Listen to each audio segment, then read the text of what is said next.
On Bougainville Island, a patrol is coming down a jungle track back to the area held by American troops, Fijian scouts, and New Zealand airmen. For 17 days in a jungle outpost, this patrol has been holding out against persistent Jap attacks. Now it's almost Easter, and they've been relieved. But for them, there's no prospect of a few days off. This is no holiday spot. This is no scene on a Hollywood set. Here, trees smolder from the raking fire of shells, and the stench of dead bodies fills the air. Last November, against fierce resistance, American troops forced a beachhead on Empress Augusta Bay below this hill. Since then, Jap garrisons, with their supplies cut off, have been fanatically hanging on back in the jungle. Thousands have been wiped out, thousands still remain. With artillery on both sides blasting away across this area, American colored troops, first of their kind to move up to a Pacific front line, dig in and settle down unconcerned. A few hundred yards away, men of the Royal New Zealand Air Force are also digging in. Continual shell fire overhead makes this no easy station. Despite conditions, planes must be kept tuned up to fighting pitch. To hold on to advanced places like this, our Air Force needs as many men as an Army division.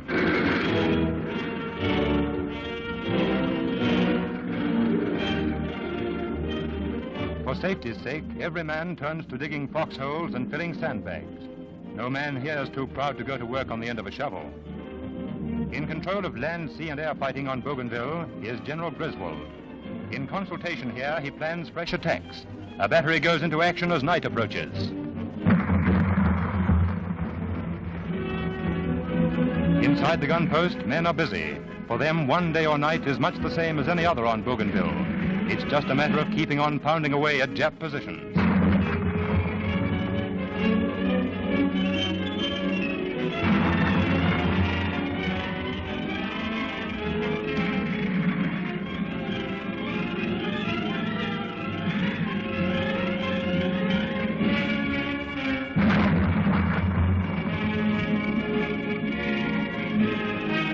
This is mathematics in the jungle, plotting on maps and charts with a precision that kills.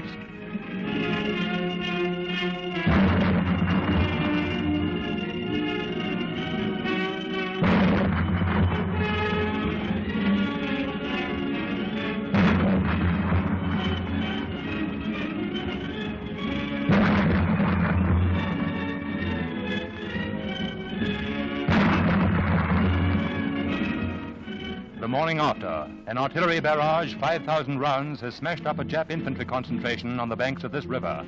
Now there's a little clearing up to be done. We've seen more horrible pictures than these, pictures of men, women, and children of Nanking slaughtered by the very same men whose bodies lie here this morning. Men of the 6th Japanese Imperial Division.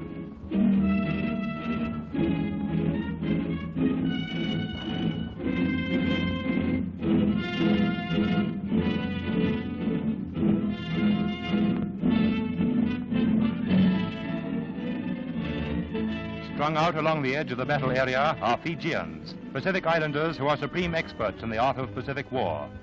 Facing them at the moment, a few hundred yards away, is a Jap outpost. Their bullets whine overhead at any sign of movement.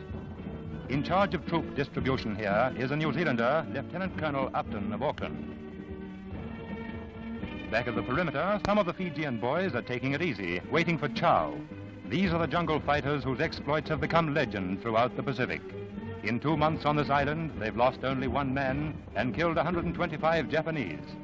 At the moment, a mortar bomb carrier serves them as a card table. It's a way they've learnt of passing the time. Fighting alongside these boys are several New Zealanders. Sergeant Wilson, Captain Chivers, and Lieutenant Bendall. For these men, and for all others here, Easter means no change, no rest, no overtime, no profits, and the same 2 meals a day.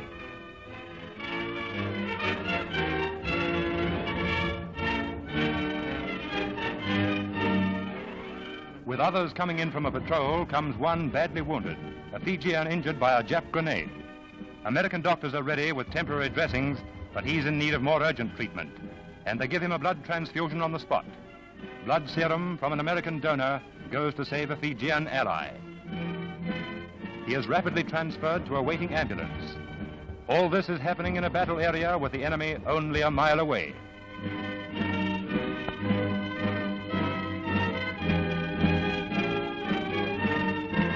Now, Fijian patrols, among them some Tongan boys, are getting ready to move off, and there are no absentees when they take on this job.